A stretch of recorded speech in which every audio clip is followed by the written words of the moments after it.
is kind of brownish, not as dark. I don't know which one is male or female. But he's on one side,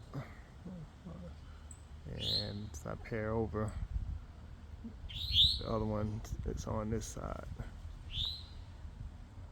So they're both kind of watching over that nest, which is down below in there somewhere.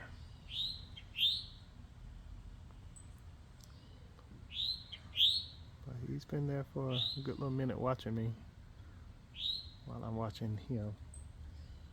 And the same for the other one. They're gonna mount an attack, I guess.